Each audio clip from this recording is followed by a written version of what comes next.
Welcome to CSEB aspirants. ഇന്ന് നമ്മൾ discuss ചെയ്യുന്നത് KS കാർഡ് അസിസ്റ്റൻറ്റ് ക്വസ്റ്റ്യൻ പേപ്പറിൻ്റെ ബാക്കി ക്വസ്റ്റ്യൻസ് ആണ്. നമ്മൾ കോർപ്പറേഷൻ ക്വസ്റ്റ്യൻസ് ഓൾറെഡി അപ്ലോഡ് ചെയ്തിരുന്നു. അപ്പോൾ ഇന്ന് ബാങ്കിങ് ഉണ്ട്, ഫിനാൻസ് ഉണ്ട്, IT കുറച്ച് ക്വസ്റ്റ്യൻസ് ഉണ്ട് കേട്ടോ. അതാണെന്ന് നമ്മൾ ഡിസ്കസ് ചെയ്യുന്നത്. അപ്പോൾ 50 ക്വസ്റ്റ്യൻസ് ബാക്കിയുണ്ട്. പിന്നെ നമ്മൾ കോപ്പറേറ്റീവ് ലോയുടെ ക്ലാസ് ഇപ്പോഴും എടുക്കുന്നുണ്ട്. അപ്പോൾ ഇൻട്രസ്റ്റഡ് ആയ ആരെങ്കിലും ഉണ്ടെങ്കിൽ ജസ്റ്റ് മെസ്സേജ് അയച്ച് ചോദിക്കുക. നമ്മൾ പഠിപ്പിക്കുന്ന മെറ്റീരിയൽസൊക്കെ അവിടെ പ്രൊവൈഡ് ചെയ്യുന്നതായിരിക്കും കേട്ടോ. അപ്പോൾ ബാങ്കിങ്ങും ഫിനാൻസും IT ആണ് ബാക്കി ക്വസ്റ്റ്യൻസ് ഉള്ളത്. അത് നമ്മൾ പഠിക്കാൻ പോവുകയാണ്. Four calculating trend percentages any year ഈ സെലക്റ്റഡ് ആസ്, അതായത് ട്രെൻഡ് പെർസെൻറ്റേജസ് കാൽക്കുലേറ്റ് ചെയ്യുമ്പം സെലക്ട് ചെയ്യുന്നത് ഏത് ഇയർ ആണെന്നാണ് ചോദിച്ചിട്ടുള്ളത്. അപ്പോൾ ബേസ് ഇയറാണ് സാധാരണയായിട്ട് നോർമലായിട്ട് സെലക്ട് ചെയ്യുന്നത് കേട്ടോ. ട്രെൻഡ് പെർസെൻറ്റേജ് കാൽക്കുലേറ്റ് ചെയ്യുമ്പം ബേസ് ഇയറാണ് സെലക്ട് ചെയ്യാറ്. ഓക്കെ, അടുത്ത ക്വസ്റ്റ്യൻ ഡിലീറ്റഡ് ക്വസ്റ്റ്യൻ ആണ് കേട്ടോ. ഓക്കെ, ഇതിൻ്റെ ഇൻഫർമേഷൻസ് കറക്റ്റ് അല്ലാത്തത് കാരണം അവർ ഡിലീറ്റ് ചെയ്തതാണ്. അപ്പോൾ നമ്മൾ നോക്കേണ്ട കാര്യമില്ല. അടുത്ത question, the risk associated with a project and the way by which it is categorised by a well diversified investor is. ഏത് തരം റിസ്ക് അസോസിയേറ്റ്, ഒരു പ്രോജക്റ്റുമായി ബന്ധപ്പെട്ട റിസ്ക് ആണ് പറഞ്ഞിട്ടുള്ളത്. ഓക്കെ, പ്രോജക്റ്റുമായി ബന്ധപ്പെട്ട റിസ്ക്കുമാണ് പറഞ്ഞിട്ടുള്ളത്. അപ്പോൾ ബെറ്റ റിസ്ക് ആണ്. അപ്പോൾ അതൊക്കെ നമുക്ക് ന്യൂ ടോപ്പിക് ആയിരിക്കും, കാരണം ഇപ്പോഴത്തെ KS കാർഡിൻ്റെ സിലബസിൽ ഇതൊന്നും ഇൻക്ലൂഡഡ് അല്ല. പക്ഷേ നിങ്ങൾ CSEBയുടെ എക്സാമിന് നമുക്കിതൊന്ന് നോക്കി വെച്ചിട്ട് കുഴപ്പമൊന്നുമില്ല. ചില ക്വസ്റ്റ്യൻസൊക്കെ നമുക്ക് CSEBയിൽ ചോദിക്കുന്നതായിട്ട് കണ്ടിട്ടുണ്ട് കേട്ടോ. ഓക്കെ, അപ്പോൾ അതുകൊണ്ട് തന്നെ നമുക്ക് നോക്കിയിട്ട് പോകാം, കുഴപ്പമൊന്നുമില്ല. പിന്നെ നമ്മുടെ കോപ്പറേറ്റീവ് കഴിഞ്ഞ ക്വസ്റ്റ്യൻസ് നമ്മൾ പ്രസൻറ്റ് ചെയ്തല്ലോ. അപ്പോൾ അതിൽ ഇതുപോലെ ഒരു ഡൗട്ട് വന്നായിരുന്നു കേട്ടോ.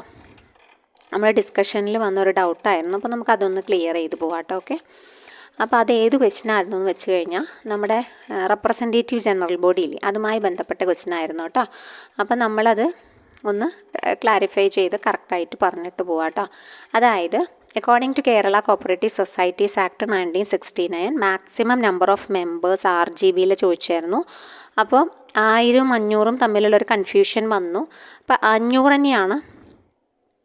1000ഉം 500ഉം കൂടി 500 എങ്ങനെയാണെന്ന് വെച്ച് കഴിഞ്ഞാൽ 500ഉം 1000ഉം രണ്ടും നിങ്ങൾ പഠിച്ചിരിക്കണം. അത് ഏത് ലെവലിലാണെന്ന് വെച്ചാൽ 1000 ആൾക്കാർ, നോട്ട് ലെസ് ദാൻ 1000 മെമ്പേഴ്സ് ഉണ്ടെങ്കിൽ മാത്രമേ എന്ത് ചെയ്യാൻ പാടുള്ളൂ. അതായത് ഇപ്പോൾ ആകെ കുറച്ച് ആൾക്കാരുള്ള ഒരു സൊസൈറ്റി ആണെങ്കിൽ അവിടെ RGBയുടെ ആവശ്യമില്ല. കാരണം ഒരുപാട് ആൾക്കാരുണ്ടെങ്കിൽ മാത്രമല്ലേ റെപ്രസെൻറ്റേറ്റീവിനെ വിളിച്ച് കൂട്ടേണ്ട കാര്യമുള്ളൂ. അവർക്കിപ്പോൾ ഒരു മീറ്റിംഗ് കൂടുകയാണ്, ഒരു ഹാളിലോ എവിടെയും കൊള്ളില്ല, അത്രയ്ക്കധികം ഉണ്ട് ആൾക്കാർ. അപ്പോഴല്ലേ നമ്മൾ RGB വിളിച്ചു കൂട്ടുക.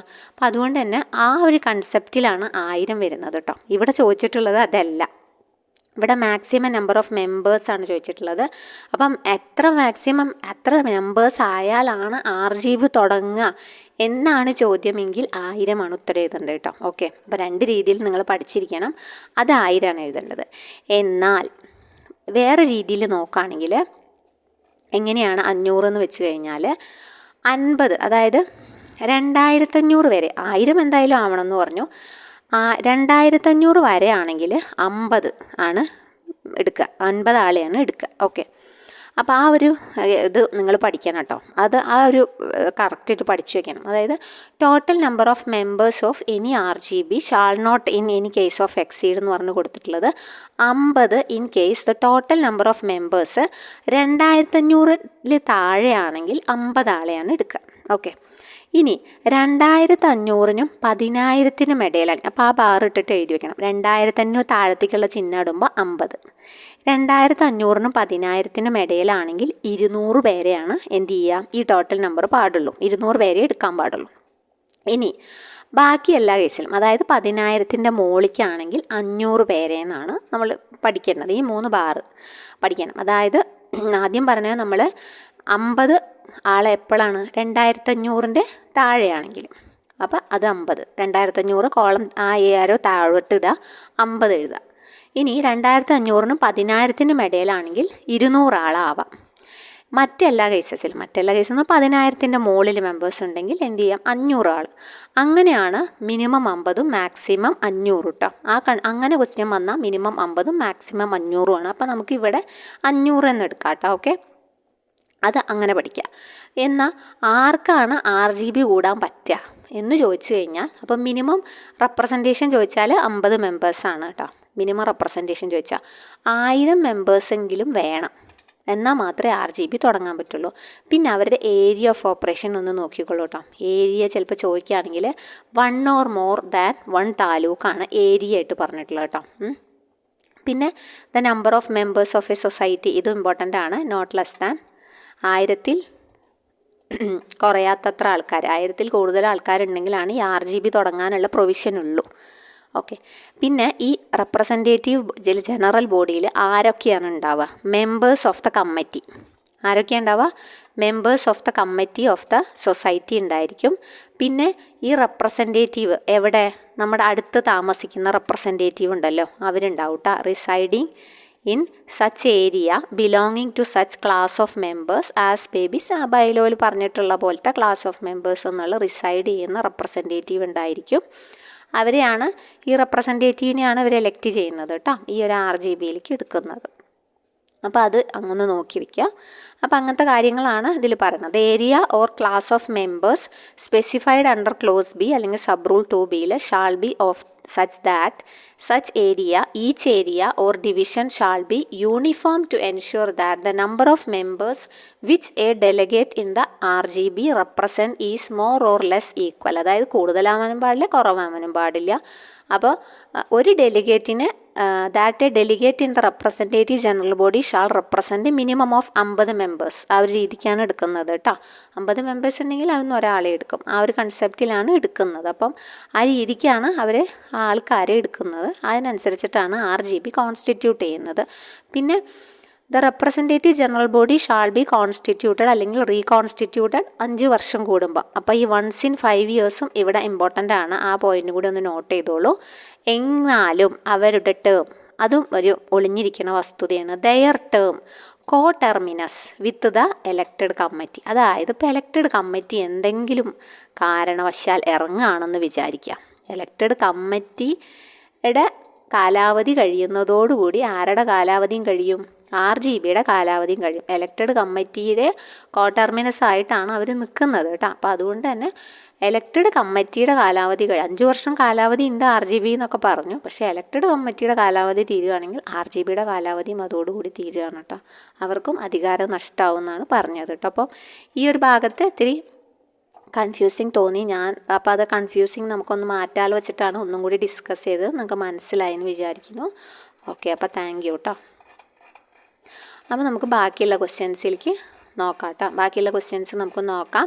ഈ ക്വസ്റ്റ്യൻസൊക്കെ നിങ്ങൾ നന്നായിട്ട് പഠിക്കണം കേട്ടോ. ഓക്കെ. എന്നിട്ട് KS കാർഡ് ബാങ്കിന് നല്ല മാർക്ക് വേണം. KS കാർഡിന് മാത്രമല്ല എല്ലാ പരീക്ഷകൾക്കും നിങ്ങളൊരു ടാർഗറ്റ് ഫിക്സ് ചെയ്യുക. എനിക്ക് 80 വേണം, എനിക്ക് 75 വേണം. ഇപ്പോഴത്തെ സാഹചര്യത്തിൽ ഒരു 85 മാർക്കാണ് നമ്മൾ കാണേണ്ടത്. നമുക്കൊരു 85 മാർക്ക് വേണമെന്ന് നമ്മൾ മനസ്സിൽ ഉറപ്പിക്കുക. ആ ഒരു 85ലേക്കുള്ള കുതിപ്പാവണം നമ്മുടെ എല്ലാ വർക്കും കേട്ടോ. അതിനനുസരിച്ചിട്ടുള്ള നമ്മൾ മെറ്റീരിയൽസ് സെലക്ട് ചെയ്യുക, പഠിക്കുക, മാക്സിമം നമ്മൾ പഠിച്ചുകൊണ്ടിരിക്കുക കേട്ടോ. ഓക്കെ. അപ്പോൾ നമുക്ക് അടുത്ത ക്വസ്റ്റ്യൻ നോക്കാം കേട്ടോ. അപ്പോൾ ബെറ്റ റിസ്ക് നമ്മൾ പറഞ്ഞു. The risk associated with a project and the way by which it is categorised by a well diversified investor is called beta risk. അടുത്തത് the compound rate at which a firm has to earn return on its investment in order to pay reasonable return to the investors of fund as in the form of interest or dividend is called. അതിന് എന്ത് പേരാണ് പറയുന്നത്? അത് compound rate ആണ്. At which a firm has to earn, അതിൻ്റെ ഇൻവെസ്റ്റിന് വേണ്ടിയിട്ട് earn ചെയ്യുന്ന റിട്ടേൺ കേട്ടോ. അത് റീസണബിൾ റിട്ടേൺ ആണ് to the investors of this fund as in the form of interest ആവാം, ഡിവിഡൻഡ് ആവാം. അതിന് പറയുന്ന പേരെന്താണ്? കോസ്റ്റ് ഓഫ് ക്യാപിറ്റൽ ആണ് അല്ലേ. കോസ്റ്റ് ഓഫ് ക്യാപിറ്റൽ ആണല്ലോ കൊടുക്കുന്ന ആ ഒരു ഇതിന് കിട്ടുന്നത് അല്ലേ. നമ്മൾ ഇൻവെസ്റ്റ് ചെയ്തതിന് നമുക്ക് കോസ്റ്റ് ഓഫ് ക്യാപിറ്റൽ കൊടുക്കണം, നമുക്ക് കിട്ടും വേണം. The very purpose of for which an organisation is existed is called. അതായത് the very purpose for which organisation is existed is called എന്താണ്? മിഷൻ എന്നാണ് പറയുന്നത് കേട്ടോ. അതൊക്കെ ഫിനാൻസിലത്തെ ക്വസ്റ്റ്യൻസ് ആയിരുന്നു. ഇപ്പം നമുക്ക് ഫിനാൻസ് ഇല്ല, എന്നാലും നിങ്ങൾ പഠിച്ചു വെക്കുക കേട്ടോ. The very purpose for which an organisation is existed is called mission. അടുത്തത് what is the foundation of blue ocean strategy? Blue ocean സ്ട്രാറ്റജിയുടെ ഫൗണ്ടേഷൻ ആണ് ചോദിച്ചിട്ടുള്ളത്. വാല്യൂ ഇന്നൊവേഷൻ ആണ് അതുമായി ബന്ധപ്പെട്ടുള്ളത് കേട്ടോ. Value innovation. What is the foundation of blue ocean strategy? That is value innovation. അടുത്തത് what is the activity set of institutions and process for creating, communicating, delivering and exchanging offerings that have value for customers, clients, partners and society at large. അത് ഏത് ആക്ടിവിറ്റിയാണ്? Set of institution and process for creating, എന്തിനൊക്കെയാണ്? Communicating, അതുപോലെ തന്നെ delivering, പിന്നെ also exchanging, offerings നമുക്ക് exchange ചെയ്യുന്നുണ്ട്. For value for കസ്റ്റമേഴ്സിന്, ക്ലയൻസിന്, പാർട്ട്നേഴ്സിന്, സൊസൈറ്റിക്ക്, ഇതൊക്കെ തരുന്നത് എന്താണ്? അങ്ങനത്തെ ഇൻസ്റ്റിറ്റ്യൂഷൻസ് എന്താണ്? ആക്ടിവിറ്റി എന്ന് പറയുന്നതാണ് മാർക്കറ്റിംഗ് എന്നല്ലേ? മാർക്കറ്റിങ്ങിലൂടെയല്ലേ നമുക്ക് എല്ലാം കിട്ടുന്നത്? Communicating, creating, delivering, exchanging, offerings, ഇതെല്ലാം കിട്ടുന്നത് മാർക്കറ്റിംഗ് എന്ന പ്രോസസ്സിലൂടെയാണ്. അതുകൊണ്ട് മാർക്കറ്റിംഗ് ആണ് ആൻസറായിട്ട് വരിക. അടുത്തത് when business concerns make marketing decisions by considering consumer wants, consider ചെയ്തിട്ടാണ് marketing decisions, business concerns create ചെയ്യുന്നത്. And the long run interest of the concerns, consumers and the general public, they are practicing which of the following principles? ഇതിനെ അടിസ്ഥാനമാക്കിയ principles ഏതാണെന്നാണ് ചോദിച്ചിട്ടുള്ളത്. 3 കൂട്ടരെയും consider ചെയ്യുന്നുണ്ട്, ഒരാളെ മാത്രമല്ല. കൺസേൺസിൻ്റെ interest, അതുപോലെ കൺസ്യൂമർ ഇൻട്രസ്റ്റ്, ജനറൽ പബ്ലിക്കിൻ്റെ ഇൻട്രസ്റ്റ്, 3 കൂട്ടരെയും കൺസിഡർ ചെയ്യുന്നതാണ് സൊസൈറ്റൽ മാർക്കറ്റിംഗ് എന്ന് പറയാം കേട്ടോ. Okay. Next one, in an accounting system, document which supports journal entries. Documents which support journal entryനെ സപ്പോർട്ട് ചെയ്യുന്ന ഡോക്യുമെൻറ്റിൻ്റെ പേരാണ് ചോദിച്ചിട്ടുള്ളത്. നമുക്കറിയാം, സോഴ്സ് ഡോക്യുമെൻ്റ് നോക്കിയിട്ടല്ലേ നമ്മൾ ജേർണൽ എൻട്രീനെ സപ്പോർട്ട് ചെയ്യുന്നതിന് എന്താ പറയുക? സോഴ്സ് ഡോക്യുമെൻ്റ് എന്നാണ് പറയുക കേട്ടോ. ഓക്കെ. അടുത്ത ക്വസ്റ്റ്യൻ 60th ക്വസ്റ്റ്യൻ ആണ്. Difference between final sales value and separable cost is equal to. Final sales വാല്യൂയും സെപ്പറബിൾ കോസ്റ്റും എന്തിനു തുല്യമായിരിക്കും എന്നാണ് ചോദിച്ചിട്ടുള്ളത്? നെറ്റ് റിയലൈസബിൾ വാല്യൂവിന് തുല്യമായിരിക്കും. അടുത്തത് a simultaneous purchase and sale of foreign exchange for 2 different dates. 2 different date ആണ് പറഞ്ഞിട്ടുള്ളത്. എ സൈമൾട്ടേനിയസ് പർച്ചേസ് ആണ് and sale of foreign exchange for 2 different dates. 2 difference ഡേറ്റിനുള്ള സൈമൾട്ടേനിയസ് പർച്ചേസിനെയും സെയിൽ ഓഫ് ഫോറിൻ എക്സ്ചേഞ്ചിനെയും പറയുന്നതാണ് കറൻസി സ്വാപ്പ് എന്ന് പറഞ്ഞാൽ കേട്ടോ. Currency swap. Next, what is Pradhan Mantri Suraksha Bima Yojana? അപ്പോൾ അതുമായി ബന്ധപ്പെട്ട് സുരക്ഷാ ബീമാ യോജന സ്കീമുകളെല്ലാം നമുക്ക് ഇപ്രാവശ്യം പഠിക്കാനുണ്ട്. അപ്പോൾ അതുകൊണ്ട് എല്ലാ സ്കീമുകളും, ഇമ്പോർട്ടൻ്റ് ആയ സ്കീമുകളൊക്കെ പഠിക്കണം കേട്ടോ. ആക്സിഡൻ്റൽ ഇൻഷുറൻസ് കവർ ആയിരുന്നു ഈ ഒരു സുരക്ഷാ ബീമാ യോജന എന്നതുകൊണ്ട് ഉദ്ദേശിക്കുന്നത്. സുരക്ഷ എന്ന് പറയുമ്പോൾ തന്നെ ആക്സിഡൻറ്റുമായിട്ട് നമുക്ക് കണക്ട് ചെയ്ത് വെക്കാം കേട്ടോ. അടുത്തത് which one of the following is not an object of Atal pension Yojana? അത് പ്രാവശ്യം പഠിക്കാനുണ്ട് APY, അതുകൊണ്ട് APA പഠിക്കണം കേട്ടോ. Repo rate refers to rate at which. Repo rate എന്താണ്?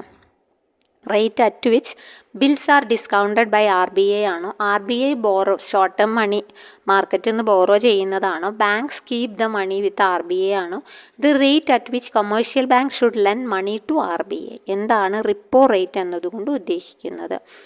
Bills are discounted by RBI, that is repo rate. Next, minimum alternate tax MAT under section 115 JBയിലായിരുന്നു income tax ആക്ടിൽ applicable ആയിട്ടുള്ളത്. അപ്പം ഇവിടെ ഒരു ആൻസറായിട്ട് 65 ആൻസറായിട്ട് കൊടുത്തിട്ടുള്ളത് സർട്ടൻ കമ്പനീസ് എന്നാണ്. പക്ഷേ എല്ലാ കമ്പനീസിനും ബാധകം തന്നെയാണ് മിനിമം ഓൾട്ടർനേറ്റ് ടാക്സ് കേട്ടോ. എന്തുകൊണ്ട് ഓൾ ടൈപ്പ് ഓഫ് കമ്പനീസ് കൊടുക്കാത്തതെന്ന് മനസ്സിലായില്ല. അതായത് മാറ്റ് എന്ന് പറഞ്ഞു കഴിഞ്ഞാൽ പ്രത്യേകിച്ചൊന്നുമില്ല, മിനിമം ഓൾട്ടർനേറ്റീവ് ടാക്സ് പേ ചെയ്യണം. അതായത് ഈ മാറ്റ്, ഈ കൺസെപ്റ്റ്, മാറ്റ് എന്ന് പറഞ്ഞ കൺസെപ്റ്റ് ഇൻട്രൊഡ്യൂസ് ചെയ്ത് എന്തിനാന്ന് വെച്ചാൽ those companies make huge profit ഉണ്ടായിരിക്കും അല്ലേ, എന്നിട്ട് അവർ pay the dividend to their share holders. പക്ഷേ അതൊക്കെ കൊടുക്കും, പക്ഷേ മിനിമൽ ആയിട്ടുള്ളൊരു ടാക്സ് നോർമൽ പ്രൊവിഷൻസിൽ അടക്കില്ല. അപ്പോൾ അതുകൊണ്ട് തന്നെ അതിന് വേണ്ടിയിട്ടാണ് എന്ത് കൊണ്ടുവന്നത്? മാറ്റ് കൊണ്ടുവന്നത് കേട്ടോ. ഈ മാറ്റ് ഇൻട്രൊഡ്യൂസ് ചെയ്തുകൊണ്ട് തന്നെ companies have to pay fixed percentage of their profits as minimum ആയിട്ട് ഫിക്സഡ് പെർസെൻറ്റേജ് അടയ്ക്കണം. മിനിമം ഓൾട്ടർനേറ്റീവ് ടാക്സ് എന്താണ്? അപ്പം എല്ലാവർക്കും അപ്ലിക്കബിൾ ആയിട്ടുണ്ട്, ഇൻക്ലൂഡിങ് ഫോറിൻ കമ്പനീസ്. പക്ഷേ ഇവിടെ സർട്ടൻ കമ്പനീസ് എന്നാണ് ഉത്തരം കൊടുത്തിട്ടുള്ളത്. സോ മാറ്റ് എന്താണെന്ന് നിങ്ങളൊന്ന് മനസ്സിലാക്കി വെക്കുക കേട്ടോ. 115 JBയിൽ ഇൻകം ടാക്സ് ആക്ടിലാണ് മാറ്റിനെ കുറിച്ച് പറഞ്ഞിട്ടുള്ളത്. മാറ്റ് കൊണ്ടുവന്നത് ആ ഒരു പർപ്പസിന് വേണ്ടിയിട്ടാണ്. അടുത്തത് the first man who advocated the view that the management should and can be taught എന്ന് പറഞ്ഞിട്ടുള്ളത് ആരാണെന്ന്? ഹെൻറി ഫയോളാണ് ഇങ്ങനെ ഒരു തോട്ട് കൊണ്ടുവന്നത് കേട്ടോ. അടുത്തത് എസ്പിരിറ്റ് ഡി കോപ്സ് എന്താണെന്നാണ്. എസ്പിരിറ്റ് ഡി കോപ്സ് എന്ന് പറഞ്ഞാൽ എന്താണ്? യൂണിയൻ ഈ സ്ട്രെങ്ത് എന്നായിരുന്നു മീനിങ്ങോ. അത് മാനേജ്മെൻറ്റത്തെ ക്വസ്റ്റ്യൻസ് ആണ്. മാനേജ്മെൻറ്റിലെ ടോപ്പിക്കും വന്ന് പഠിക്കാണ്ടായിരുന്നു, അതുകൊണ്ട് അതുമായി ബന്ധപ്പെട്ടതാണ്. ഈ system of cooperative activities of 2 or more persons is called. സിസ്റ്റമാണ് കോപ്പറേറ്റീവ് ആക്ടിവിറ്റീസിൻ്റെ സിസ്റ്റം. ഒന്നോ രണ്ടോ അതിലധികമോ ആണ് പറഞ്ഞത് അല്ലേ. 2 or more persons. 2 or more persons ഉള്ള സിസ്റ്റത്തിന് നമ്മൾ എന്താ പറയുക? ഓർഗനൈസേഷൻ എന്ന് പറയാം അല്ലേ. ഓക്കെ, അതാണ് ഉത്തരമായിട്ട് വരിക. ഓർഗനൈസേഷൻ ആണ് ഉത്തരമായിട്ട് വന്നിട്ടുള്ളത് കേട്ടോ. ഈ next question, goals, aims, purposes, mission and targets are collectively called. ഇതിനെല്ലാം കൂടി ഒറ്റയടിക്ക് വിളിക്കുന്നത് എന്താണ്? ഒബ്ജക്റ്റീവ്സ് ആണ് അല്ലേ. ഒബ്ജക്റ്റീവ്സ് ആണ് ഇതിൻ്റെയൊക്കെ കൂടി കളക്റ്റീവായിട്ടുള്ളൊരു വാക്ക് എന്ന് പറഞ്ഞാൽ. ഗോൾസ് ഉണ്ട്, എയിംസ് ഉണ്ട്, പർപ്പസസ് ഉണ്ട്, മിഷൻസും ടാർഗറ്റ്സും ഉണ്ട്. എല്ലാം കൂടി കൂടിയതാണ് ഒബ്ജക്റ്റീവ്സ്. നെക്സ്റ്റ് വന്നിട്ട് the subordinate is given with the authority to do all the functions in the department. ഡിപ്പാർട്ട്മെൻറ്റിൽ സബോർഡിനേറ്റിന് അതോറിറ്റി കൊടുത്തിരിക്കുകയാണ്. എന്തിന്? To do all the functions അല്ലേ. To do all the functions അതാണ് എന്ത് ഡെലിഗേഷൻ ആണെന്നാണ്. നോർമലായിട്ട് കൊടുത്തിട്ടുള്ളതാണ്. അപ്പോൾ അതുകൊണ്ട് തന്നെ അത് ജനറൽ ഡെലിഗേഷൻ എന്നറിയപ്പെടുന്നു കേട്ടോ. General delegation of work. The concept of management accounting first coin ചെയ്തത് വാസ് കോയിൻഡ് ബൈ എന്നാണ് ചോദിച്ചിട്ടുള്ളത്. മാനേജ്മെൻറ്റ് അക്കൗണ്ടിങ് ആദ്യമായിട്ട് കോയിൻ ചെയ്തത് ജെയിംസ് എച്ച് ബ്ലിസ് ആയിരുന്നു. 1950 കേട്ടോ. ഓക്കെ, അടുത്തത് GST is A consumption of goods and services tax based on. എന്താണ് GST base ചെയ്യുന്നത്? ബേസ്ഡ് ഓൺ എന്താ ബേസ് ചെയ്യുന്നത്? ഡെസ്റ്റിനേഷൻ ആണ് കേട്ടോ. ഡെവലപ്മെൻ്റ് ഉണ്ട്, ഡ്യൂറേഷൻ ഉണ്ട്, ഡെസ്റ്റിനി ഉണ്ട്, destination. GST is A consumption of goods and services tax based on destination. അടുത്ത ക്വസ്റ്റ്യൻ 73rd ക്വസ്റ്റ്യൻ ആണ്. Examining of past performance, exploring alternate and planning future. ഇതിനെ പറയുന്ന പേര്. അപ്പോൾ ഇങ്ങനത്തെ ക്വസ്റ്റ്യൻസ് ഒക്കെ ഇപ്പോൾ നമ്മുടെ CSEBക്ക് ചോദിച്ച് കാണുന്നുണ്ട് കേട്ടോ ഇങ്ങനത്തെ ക്വസ്റ്റ്യൻസ്. അപ്പോൾ അതുകൊണ്ടൊന്ന് നോട്ട് ചെയ്തോളൂ. Examining of past performance, exploring alternative and planning future. അതിനെ പറയുന്ന പേരാണ് ലേണിംഗ് എന്നത് കേട്ടോ. ഓക്കെ, ഒരു നല്ല പ്രോസസ്സാണത്. പാസ്റ്റ് പെർഫോമൻസിനെ എക്സാമിൻ ചെയ്യുന്നു, എക്സ്പ്ലോർ ചെയ്യുന്നു ഓൾട്ടർനേറ്റീവ്സിന്, ആൻഡ് പ്ലാനിങ് ഫ്യൂച്ചർ. അടുത്തത് graph which plots series of successive observations of specific procedure. Specific പ്രൊസീജിയറിൻ്റെ സക്സസീവ് ഒബ്സർവേഷൻസ് ഗ്രാഫ് പോലെ പ്ലോട്ട് ചെയ്ത് അതിൻ്റെ operation or step at regular time interval. അതിനെ പറയുന്ന പേരാണോ ചോദിച്ചിട്ടുള്ളത്? എന്താണെന്നാണ് ചോദിച്ചിട്ടുള്ളത്? കൺട്രോൾ ചാർട്ടാണ് കേട്ടോ. അതാണ് control chart. The difference between the price that consumers pay and the price that they are willing to pay. അവർ കൊടുക്കാൻ ആഗ്രഹിക്കുന്നത് തമ്മിലുള്ള ഡിഫറൻസ് ആണ് ചോദിച്ചിട്ടുള്ളത്. എന്താണെന്നാണ് ചോദിച്ചിട്ടുള്ളത്? അതാണ് കൺസ്യൂമർ സർപ്ലസ് എന്ന് പറഞ്ഞാൽ. അതാണ് കൺസ്യൂമർ സർപ്ലസ് എന്ന് പറഞ്ഞത്. The practice where only extraordinary and non-routine matters are referred to the top management and all routine and day-to-day matters handled in the lower level management. ഇതിനെ എന്താണ് പറയുക എന്നാണ് ചോദിച്ചിട്ടുള്ളത് കേട്ടോ. ഈ ഒരു പ്രോസസ്സിനെ എന്താണ് പറയുക? അതായത് only extra ordinary and non routine ആയിട്ടുള്ള മാറ്റേഴ്സ് റെഫർ ചെയ്യുന്നത് ടോപ്പ് മാനേജ്മെൻറ്റിനും എല്ലാ റൊട്ടീനും ഡേ ടു ഡേ മാറ്റേഴ്സും ഹാൻഡിൽ ചെയ്യുന്നത് ലോവർ ലെവൽ മാനേജ്മെൻറ്റിലുമാണ്. അതിന് പറയുന്ന പ്രാക്ടീസിന് പറയുന്ന പേരാണ് ചോദിച്ചിട്ടുള്ളത് management by exception.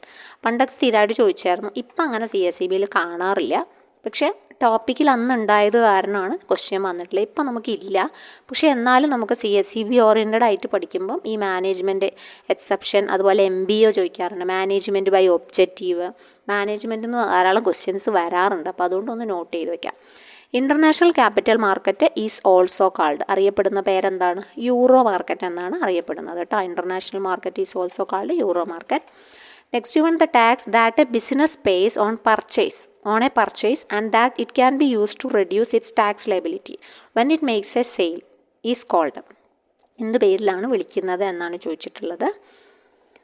Input tax credit എന്നാണ് കേട്ടോ. Input tax credit. In cash flow estimation the depreciation shelters companies income from. Cash flow എസ്റ്റിമേഷനിൽ depreciation shelters company income from taxation ഉണ്ട്, ഡിസ്കൗണ്ട്സ് ഉണ്ട്, സാൽവേജസ് കൊടുത്തിട്ടുണ്ട്, എക്സ്പാൻഷനും കൊടുത്തിട്ടുണ്ട്. ഇപ്പോൾ ടാക്സേഷനാണ് ഉത്തരമായിട്ട് വരിക കേട്ടോ. ഓക്കെ, അടുത്ത question, contingencies and events occurring after balance sheet ഡേറ്റിന് ശേഷം വരുന്ന കണ്ടിൻജൻസീസും ഇവൻറ്റ്സും ഏത് AS-ൽ അക്കൗണ്ടിങ് സ്റ്റാൻഡേർഡ്സിൽ എന്തിലാണ് പറഞ്ഞിട്ടുള്ളതെന്ന്? AS4 ആണ് പറഞ്ഞിട്ടുള്ളത് കേട്ടോ. AS4. When a person is legally exploits the tax system to reduce tax liabilities, എന്താണ് അതിൻ്റെ പേരെന്നാണ് ചോദിച്ചിട്ടുള്ളത്? ടാക്സ് അവോയ്ഡൻസ് കേട്ടോ. ടാക്സ് അവോയ്ഡൻസ് എന്നാണ് പറയുക കേട്ടോ. അതായത് പേഴ്സൺ ലീഗലി എക്സ്പ്ലോയിറ്റ് ചെയ്യണം ടാക്സ് സിസ്റ്റത്തിന്. എന്തിന്?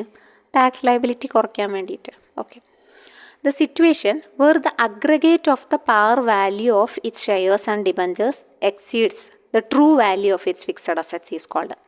ആ സിറ്റുവേഷൻ, അതായത് അതിൻ്റെ ഷെയർസിൻ്റെ par value, aggregate par value ഡിബഞ്ചേഴ്സും എക്സീഡ് ചെയ്യുന്നു ട്രൂ വാല്യൂവിനേക്കാളും കേട്ടോ. ആ ഒരു സിറ്റുവേഷൻ്റെ പേരാണ് ചോദിച്ചിട്ടുള്ളത്. Over capitalise.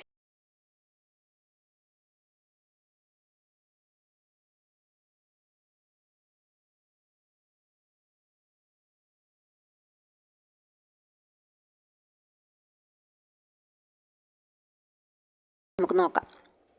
ഓവർ ക്യാപിറ്റലൈസേഷൻ ആണ് കേട്ടോ. The situation where the aggregate of the par value of its shares and debentures exceeds the true value of its fixed asset is called over capitalization. Next question cancelled question ആണ് കേട്ടോ. So നമുക്ക് നോക്കണ്ട. അടുത്ത question നോക്കാം കേട്ടോ. A retroactive arrangement between two parties who have no previous obligations to one another. Okay, കോൺട്രാക്റ്റത്തെ question ആണ് ഇത്. അപ്പോൾ നമുക്ക് പുതിയതായിട്ട് തോന്നാം. ക്വാസി കോൺട്രാക്റ്റ് എന്നാണ് പറയുക കേട്ടോ. പണ്ടൊക്കെ കോൺട്രാക്റ്റിൽ ചോദ്യങ്ങൾ ചോദിച്ചായിരുന്നു. പക്ഷെ ഇപ്പോൾ CSEB-ലൊന്നും അങ്ങനെ കാണാറില്ല. വല്ലപ്പോഴൊക്കെ അങ്ങനെ കണ്ടെങ്കിലേ ഉള്ളൂ. നമുക്കിപ്പോൾ ടോപ്പിക്കിലൊന്നും ഇല്ലല്ലോ. എന്നാലും ഒന്ന് നോട്ട് ചെയ്ത് വെക്കാം കേട്ടോ. A retroactive arrangement between two parties who have no previous obligations to one another. പ്രത്യേകിച്ചുള്ള ഒബ്ലിഗേഷൻസ് ഒന്നുമില്ല, പ്രീവിയസ് ഒബ്ലിഗേഷൻസ് ഒന്നും ഇല്ലാത്ത കോൺട്രാക്റ്റിനെ പറയുന്നതാണ് ക്വാസി കോൺട്രാക്റ്റ് എന്ന് കേട്ടോ. ഓക്കെ, അടുത്തത് നമ്മുടെ പ്രസൻറ്റ് ഗവർണറെയാണ് ചോദിച്ചിട്ടുള്ളത്. അന്ന് ശക്തികാന്തദാസ് ആയിരുന്നു കേട്ടോ. അന്ന് ശക്തികാന്തദാസ് ആയിരുന്നു. ഇപ്പം ആരാണ് നമുക്കുള്ളത്? ഇപ്പം സഞ്ജയ് മൽഹോത്ര കേട്ടോ. സഞ്ജയ് മൽഹോത്ര. എത്രാമത്തെ ആളാണ് സഞ്ജയ് മൽഹോത്ര? എത്രാമത്തെ RBI ഗവർണറാണ് മൽഹോത്ര? അറിയോ? 26th ആണ് കേട്ടോ. 26th ആണ് കേട്ടോ അപ്പോഴത്തെ സഞ്ജയ് മൽഹോത്ര. ഓക്കെ, ഈ RBI ഗവർണർമാരുടെയൊക്കെ ബുക്കുകളൊക്കെ റെഫർ ചെയ്യുന്നത് നന്നായിരിക്കും കേട്ടോ. നമുക്ക് ഇമ്പോർട്ടൻ്റ് ആയ ബുക്സൊക്കെ ചോദിക്കില്ലേ? അപ്പം ഇങ്ങനത്തെ RBI ഗവർണേഴ്സിൻ്റെ, അതുപോലെ ഫിനാൻസ് മിനിസ്റ്റേഴ്സിൻ്റെ, അവരുടെയൊക്കെ ബുക്കുകൾ നമുക്ക് ചോദിച്ച് കാണാറുണ്ട് കേട്ടോ. നമ്മുടെ PSC-യിലാണെങ്കിലും CSEB-യിലാണെങ്കിലും അങ്ങനത്തെയൊക്കെ കിട്ടുമ്പോൾ നിങ്ങൾ നോക്കണം കേട്ടോ. അടുത്തത് ഗുഡ് വില്ലിനെ കുറിച്ചിട്ടുള്ള ചോദ്യമാണ്. The types of goodwill where the customers are more loyal to a brand or company. കമ്പനിയോട് more loyal to brand or company name. അങ്ങനെയുള്ള ഗുഡ് വില്ലിൻ്റെ പേരാണ് കസ്റ്റമേഴ്സിന് കൂടുതൽ ബ്രാൻഡ് ലോയൽറ്റി ഉണ്ടാവുമല്ലോ, അങ്ങനത്തെ ടൈപ്പ് ഓഫ് ഗുഡ് വില്ലിന് എന്ത് പേരിലാണ് അറിയപ്പെടുക എന്നാണ് ചോദിച്ചിട്ടുള്ളത്.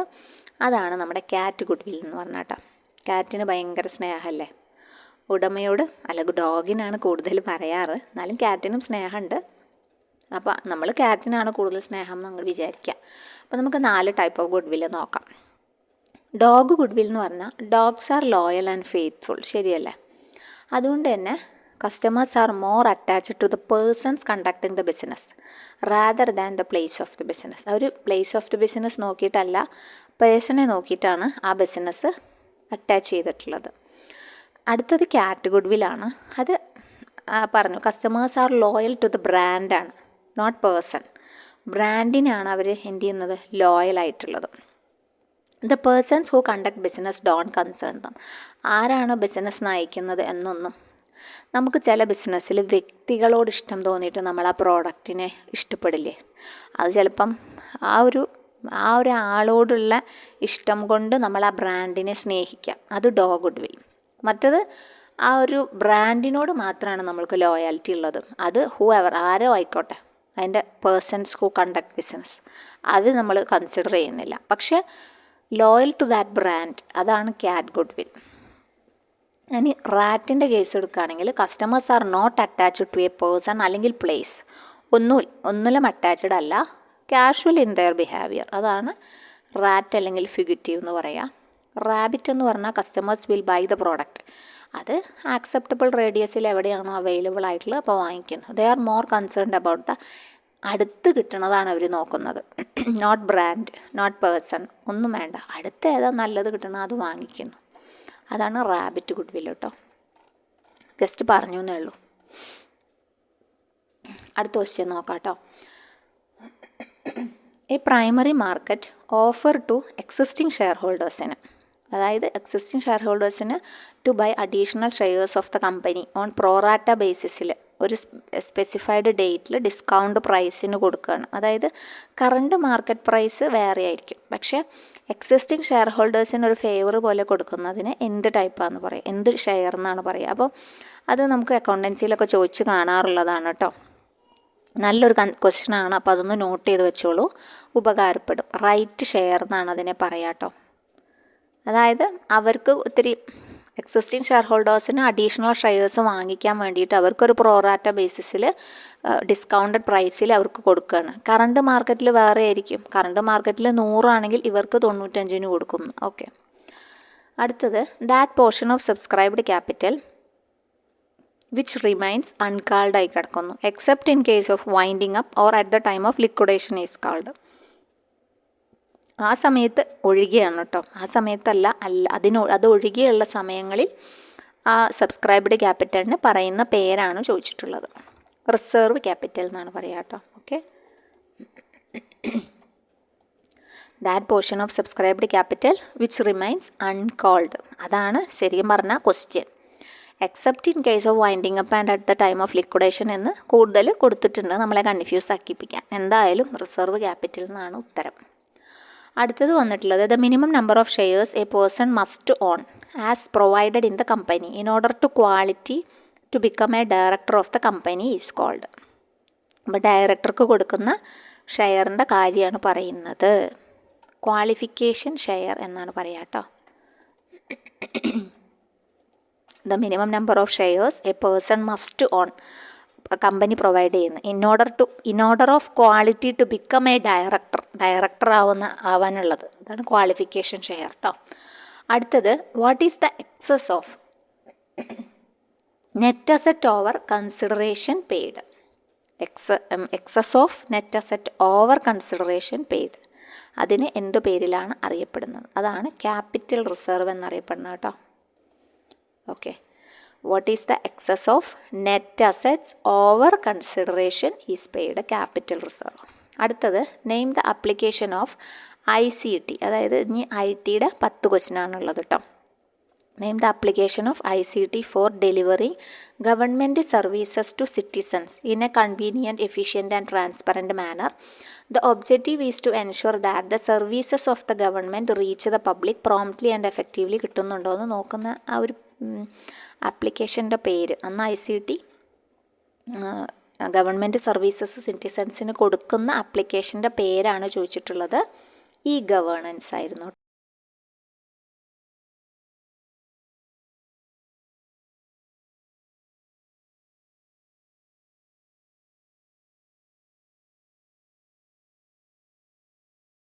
Next question, global system for mobile is A globally accepted standard for digital cellular communication that is created first time in which generations of mobile communications. അപ്പോൾ അത് എന്ത് നെറ്റ്വർക്കാണെന്നാണ് ചോദിച്ചിട്ടുള്ളത്. സെക്കൻഡ് ജനറേഷൻ ആണ് കേട്ടോ. ക്വസ്റ്റ്യൻ ഒന്നുകൂടി വായിക്കാം.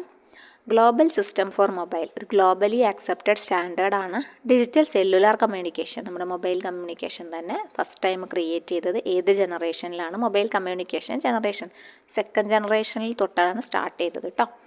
പിന്നെ നമ്മുടെ സിമ്മിൻ്റെ ഫുൾ ഫോം ഒന്ന് നോട്ട് ചെയ്ത് പഠിച്ചോളൂ കേട്ടോ.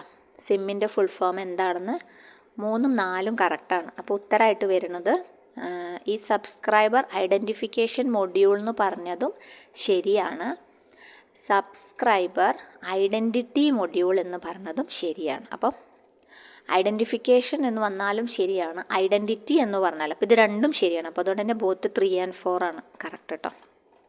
അടുത്തത് real time exchange and text messages between 2 or more persons over internet. 2 പേര് real time exchange text message ചെയ്യുന്നതിന് ഇൻ്റർനെറ്റിലൂടെ ചെയ്യുന്നതിന് എന്താണ് പറയുക? ഓൺലൈൻ ചാറ്റ് അല്ലേ.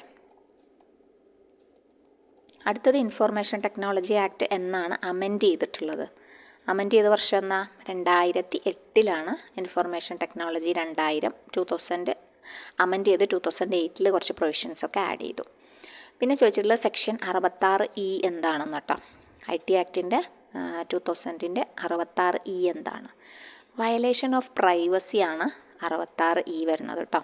വയലേഷൻ ഓഫ് പ്രൈവസി അതിലെന്താണ് ഇൻക്ലൂഡ് ചെയ്യുന്നതെന്ന് വെച്ചാൽ നമ്മുടെ പേഴ്സണലായിട്ടുള്ള ഇൻറ്റൻഷണലി നോയിങ്ലി ക്യാപ്ചർ ചെയ്ത് പബ്ലിക്കിന് മുമ്പിൽ ചെയ്യാം, അല്ലെങ്കിൽ ഇമേജ് ട്രാൻസ്ഫർ ചെയ്യുക. പ്രൈവറ്റ് ഏരിയ ആവാം, വിത്തൗട്ട് കൺസെൻ്റ് ആണ് കേട്ടോ, സമ്മതം ഇല്ലാതെയാണ് കേട്ടോ.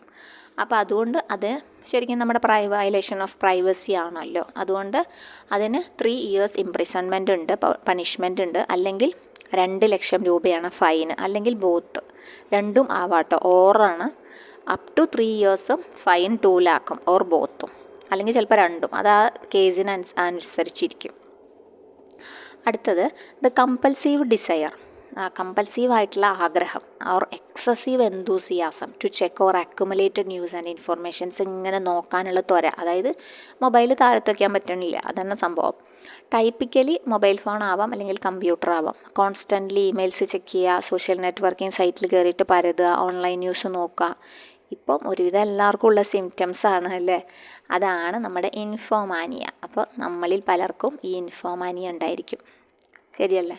നമ്മളൊരു ഫാക്ട് നോക്കാമെന്ന് പറഞ്ഞിട്ട് കയറും, അപ്പോഴാവും വേറെ മെസ്സേജ് വരുന്നത്, അപ്പോൾ നമ്മൾ അതിൽ പോയി വെക്കും. പിന്നെ കുറച്ച് കഴിയുമ്പോൾ നമ്മൾ വേറെ എന്തെങ്കിലും കാണും, അപ്പോൾ നമ്മൾ അവിടേക്ക് പോകും. അങ്ങനെ നമ്മൾ ചിലപ്പോൾ ഒരു 10 minute നോക്കാൻ വേണ്ടി എടുത്തതാവും, നമ്മുടെ അരമണിക്കൂറും 1 മണിക്കൂറും അങ്ങനെ പോയിട്ടുണ്ടാവും അല്ലേ, ശരിയല്ലേ, തീർച്ചയായിട്ടും ഉണ്ടാവും. അപ്പോൾ ആ സംഭവത്തിന് പറയുന്ന പേരാണ് ഇൻഫോമാനിയ. ഒരു കമ്പൽസീവ് ഡിസയറാണ്.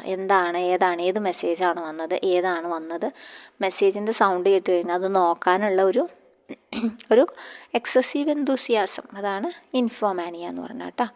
അടുത്തത് വന്നിട്ടുള്ളത് small text files used by browsers to remember, നമ്മുടെ ഇമെയിൽ IDs യൂസർ നെയിംസൊക്കെ റിമെമ്പർ ചെയ്യാനുള്ള സ്മോൾ ടെക്സ്റ്റ് ഫയൽസിനെ ബ്രൗസേഴ്സ് യൂസ് ചെയ്യുന്നതാണ് കേട്ടോ.